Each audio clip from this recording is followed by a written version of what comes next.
শাহজালাল, শাহপরাণ, শাহ মাকদুম আমানত শাহর বাংলায়, শাহ ফুলতলি রহমতুল্লাহ আলাইহির বাংলায় যদি নতুন কেউ শান্তির নামে জালিম হয়ে আবির্ভূত হতে চায়, ইতিহাস থেকে শিক্ষা নেওয়া উচিত। তাদের এই দিন আসতে আর বেশি বাকি নেই, আর দুশ্চিন্তার কোনো কারণ নেই। আমাদের ইতিহাস সেই বালাকোট থেকে শুরু করে নিয়ে, আরও আগে যদি বলে সেই কারবালা থেকে শুরু করে নিয়ে মুজাদ্দিদ আল ফেসানি রহমতুল্লাহ আলাইহি, সেই আস্তে আস্তে সৈয়দপুর থেকে নিয়ে হাজারা বছরের ইতিহাস আছে। শুধু আমাদের মুর্শিদেও শত বছরের উপর ইতিহাস আছে। সুতরাং আমরা শেষ হয়ে যাব বা আমাদেরকে কেউ নিমেষে শেষ করে দেবে, সেই আশঙ্কার কিছু নেই। অথবা হতে পারে এটা আমরা সরাফতি দেখিয়ে আমরা নিজের বিনয়ের সাথে নীরব থাকি, এর মানে এটা নয়। আমরা বলতে চাই, ঘুমন্ত সিংহকে ঘুমাতে দিন, জাগ্রত করবেন না, ভাববেন না শেষ হয়ে গেছে। নতুবা যারাই যখনই জুলুমের হাত বাড়িয়েছিল তারা আস্থা করে পড়েছে, জুলুমদের তছনছ হয়ে গেছে। নতুন কোন জালিম যদি আসে তাদেরও তছনছ হয়ে যাবে, টের পাবে না।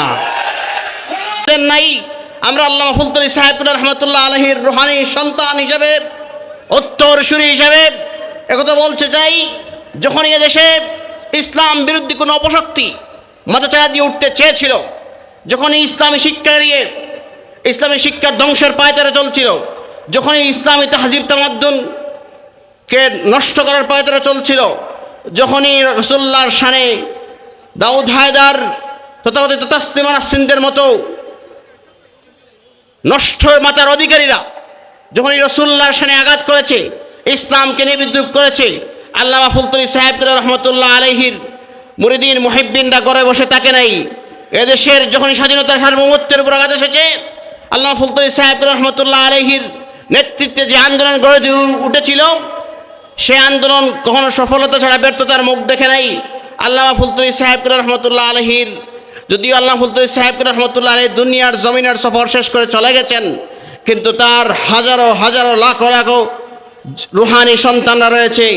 যখনই ইসলামের বিরুদ্ধে, ইসলামী তাহজিব তামাদ্দুনের বিরুদ্ধে যখনই কোনো অপচেষ্টা চলবে, অথবা এই দেশকে অন্য কোনো দেশের কাছে যদি বিক্রির অপচেষ্টা চলে, কেউ নিজের স্বার্থ সিদ্ধি হাসিলের জন্য যদি এদেশকে আফগান বানাতে চায়, তাহলে আল্লামা ফুলতলি সাহেব রহমতুল্লাহ আলাইহির মুরিদিন মুহিব্বিনরা ঘরে বসে থাকবে না।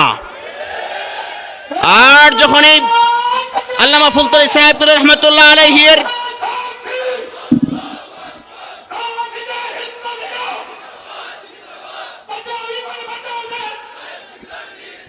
আল্লামা ফুলতলি সাহেব রহমতুল্লাহ আলাইহির মুরিদিন মুহিব্বিনরা যখনই এদেশে ময়দানে নেমে এসেছে, এদেশের আন্দোলন করেছে, আমরা ইতিহাস যদি দেখি তাহলে এদেশের আপামর মুসলিম জনতা আল্লামা ফুলতলি সাহেব রহমতুল্লাহ আলাইহির মুরিদিন মুহিব্বিনদের সাথে আন্দোলনের রাস্তায় নেমে এসেছে।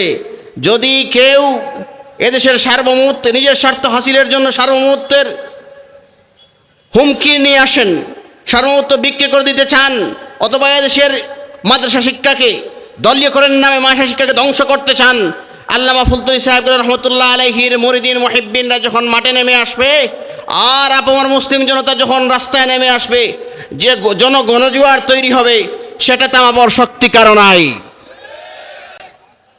আমরা আপনার সন্তানকে তালামিজে ইসলামিয়ার ছায়াতলে আসার জন্য বলি, আপনার সন্তান যদি তালামিজে ইসলামিয়ার ছায়াতলে আসে, আপনার সন্তান বাতিল আকীদার আগ্রাসন থেকে নিরাপদ থাকবে, আপনার সন্তান বাধ্য সন্তান হবে, আপনার সন্তান পিতামাতার বাধ্য সন্তান হবে, কৃতজ্ঞ সন্তান হবে। তালামিজে ইসলামে কোনো পিতামাতার অবাধ্য বেয়াদব সন্তানকে তালামিজে ইসলামে কর্মী বানাতে চায় না। আপনার সন্তান ইন্তেকালের পর আপনাকে সওয়াব রেসানির মাধ্যমে স্মরণ করবে, কবর জিয়ারতের মাধ্যমে স্মরণ করবে। তালামিজে ইসলামে যারা পিতামাতার প্রতি অকৃতজ্ঞ, তালামিজে ইসলামের কোনো কর্মী এরকম পাওয়া যাবে না। তাই আপনার যদি আপনার সন্তানকে তালামিজে ইসলামীকে আপনার সন্তান উপহার দেন, তালামিজে ইসলামের ছায়াতলে নিয়ে আসেন, তালামিজে ইসলামী আপনাকে একজন দিনদার, সহি আকীদার অনুসরণকারী একজন সন্তান, এদেশের স্বাধীন সার্বভৌমত্ব রক্ষার একজন সুনাগরিক হিসাবে আপনার সন্তানকে উপহার দেবে। তালামিজে ইসলামের পক্ষ থেকে সকলকে মুবারকবাদ জানাই। আর দুশ্চিন্তার কোনো কারণ নেই। আমাদের ইতিহাস সেই বালাকোট থেকে শুরু করে নিয়ে, আরও আগে যদি বলে সেই কারবালা থেকে শুরু করে নিয়ে মুজাদ্দিদ আল ফেসানি রহমতুল্লাহ আলাইহি, সেই আস্তে আস্তে সৈয়দপুর থেকে নিয়ে হাজারা বছরের ইতিহাস আছে, শুধু আমাদের মুর্শিদেও শত বছরের উপর ইতিহাস আছে। সুতরাং আমরা শেষ হয়ে যাব বা আমাদেরকে কেউ নিমিষে শেষ করে দেবে সেই আশঙ্কার কিছু নেই। অথবা হতে পারে এটা আমরা সরাফতি দেখিয়ে আমরা নিজের বিনয়ের সাথে নীরব থাকি, এর মানে এটা নয়। আমরা বলতে চাই ঘুমন্ত সিংহকে ঘুমাতে দিন, জাগ্রত করবেন না, ভাববেন না শেষ হয়ে গেছে।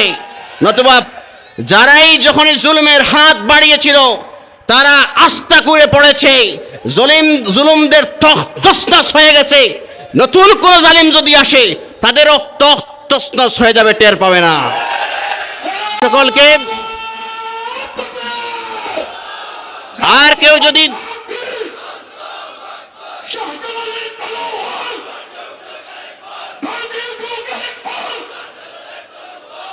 শাহজালাল, শাহপরান, শাহ মাকদুম আমানত শাহর বাংলায়, শাহফুলতলি রহমতুল্লাহ আলাইহির বাংলায় যদি নতুন কেউ শান্তির নামে জালিম হয়ে আবির্ভূত হতে চায়, ইতিহাস থেকে শিক্ষা নেওয়া উচিত। তাদের এই দিন আসতে আর বেশি বাকি নেই। সুতরাং আল্লাহ আমাদের জালিমদের থেকে এই দেশকে নিরাপদ রাখুন। আমাদের বড় সাহেব সবসময় দোয়া করেন, আমরা আমিন বলি, আমরাও এই দোয়া করি, আল্লাহ যেন আমাদেরকে জালিম না বানান, আমরা যেন জালিম না হই, মজলুম না হই। সকলকে তালামিজ ইসলামের পক্ষ থেকে মুবারকবাদ জানিয়ে আজকের এই মাহফিলের আমাদের এই আশা বসাকে আল্লাহ কবুল করুন এবং তার অলির রুহানি ফয়েজ দিয়ে আমাদের দুনিয়া আখিরাত উজালা করে দিন।